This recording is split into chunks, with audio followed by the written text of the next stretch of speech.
People in Korea are still reluctant to seek professional psychiatric help, even though it's normal for most people to face mental challenges, be them big or small. Fearful of being branded as weak or even abnormal, most Koreans still prefer solving their problems on their own. For our news feature tonight, our Kim Jung-soo shows us how the country's mental health professionals are dealing with this unique image problem.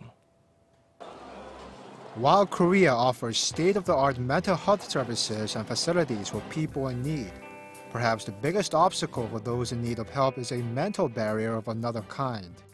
Receiving professional help is heavily stigmatized by Korean society as a sign of weakness, while many view mental illness as something that can be cured simply by waiting.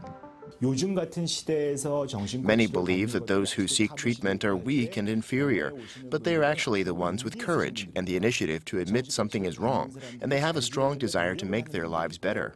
But it appears some have taken a more hands-on and creative approach to changing the public's perception of mental health services with great success.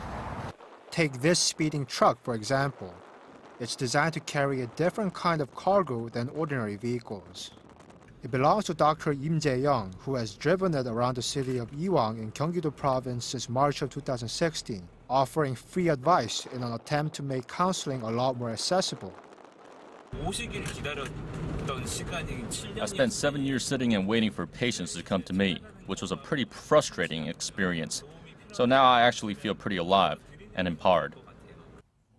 Dr. Im says he hopes the truck can help reduce the social pressure that many people feel when they're going to a hospital or interacting with personnel from mental health institutions. I think there are always more ways to bridge the gap between patients and professional help.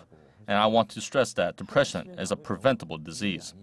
It doesn't just happen in one day. And it is much easier to cope with if diagnosed early. I believe my truck can offer that kind of assistance. There are other attempts to transform the very act of counseling into an act of play in the form of food art therapy.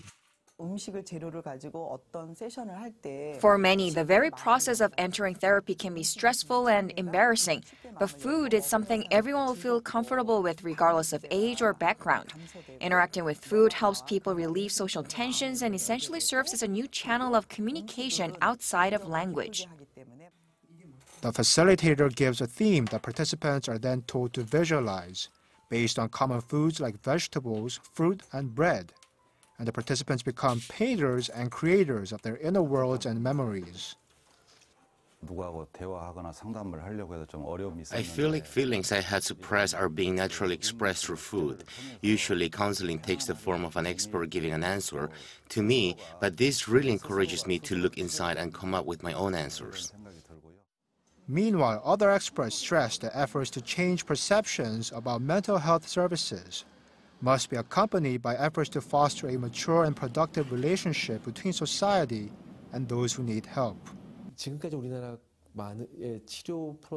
The ongoing global trend is that even those with serious mental illnesses are not kept isolated at institutes for long periods of time, but rather health services make it possible for them to return to their original communities and contribute to society.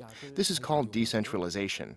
But in Korea, we still try to exclude the mentally ill from others, so this is something that could be improved. In an attempt to raise awareness about mental illness, the government has promised to expand its public affairs campaign. While it seems evident that experts are doing a lot of work to contribute to the effort, perhaps what is most important remains to be decided by ordinary people. That is, to accept that no one is perfect and admit that there is nothing wrong with asking for help. Kim Jung-soo, Arirang News.